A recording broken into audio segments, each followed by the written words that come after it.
투자와 고용 부진 속에 국제유가까지 급등하면서 우리 경제에 부담이 가중되고 있습니다. 서민 물가가 줄줄이 오르고 기업들에게는 큰 부담이 되고 있습니다. 취재 기자와 자세한 이야기 나눠보겠습니다. 김한진 기자 나와 있습니다. 김 기자. 네. 최근 국제유가 상승세가 심상치 않죠. 네, 이번 달 국제유가가 이미 배럴당 80달러를 돌파한 데 이어서 조만간 100달러를 넘을 수도 있다. 이러한 전망이 나오고 있는 상황입니다. 국제유가는 산유국들의 감산 효과로 지난해부터 꾸준히 올랐는데요.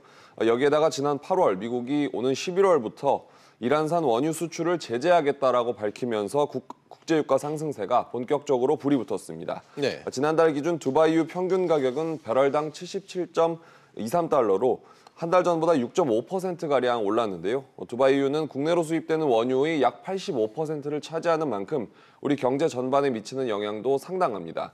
또 지난달을 기점으로 배럴당 70달러를 넘긴 서부 텍사스산 원유도 가파르게 오르면서 73달러 선까지 돌파했습니다.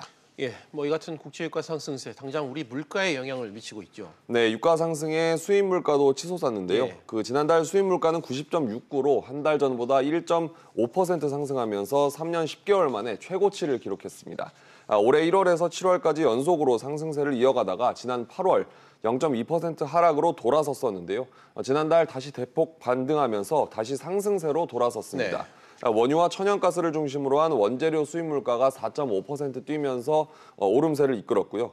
또 생활물가 전반을 끌어올리고 있는데 지난달 생활물가 지수는 지난해보다 2.2% 오르면서 전달보다 상승폭이 크게 확대됐습니다. 예. 쌀값과 우유값 등 생필품 가격도 줄줄이 인상 움직임을 보이고 있는 가운데 대중교통도 줄줄이 인상될 예정이라서 서민들이 생활물가 부담이 더 커질 것으로 전망됩니다. 네, 이런 유가 급등세에 기업들이 느끼는 부담도 좀 적지 않을 것 같아요. 그렇습니다. 삼성과 SK 그리고 현대자동차 등 주요 그룹이 한창 내년도 사업 계획을 마련해야 하는 상황인데 아무래도 차질을 좀 빚을 것으로 보입니다. 또 당장 유가 상승에 직접적인 영향을 받는 석유화학과 항공 그리고 해운업계의 타격이 예상이 되는데요. 네. 원유 부산물을 가공해서 석유화학 제품을 만드는 석유화학 업계에는 원료 비용에 비상이 걸렸습니다.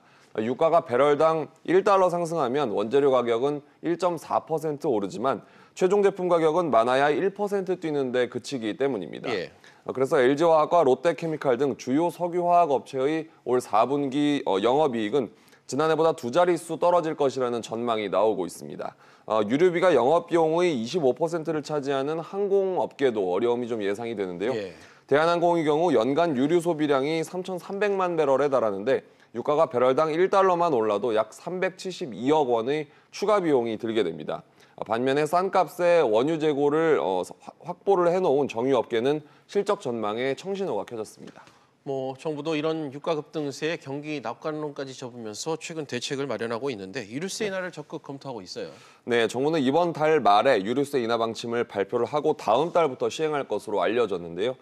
일단 유류세가 인하되면 한시적이기는 하지만 기업들의 비용 부담이 줄어들 것으로 보입니다. 예. 유가가 오르면 물가가 오르고 이에 따라서 가계 소비가 줄어서 기업 매출이 떨어지는 연쇄 작용이 일어나기 마련이거든요.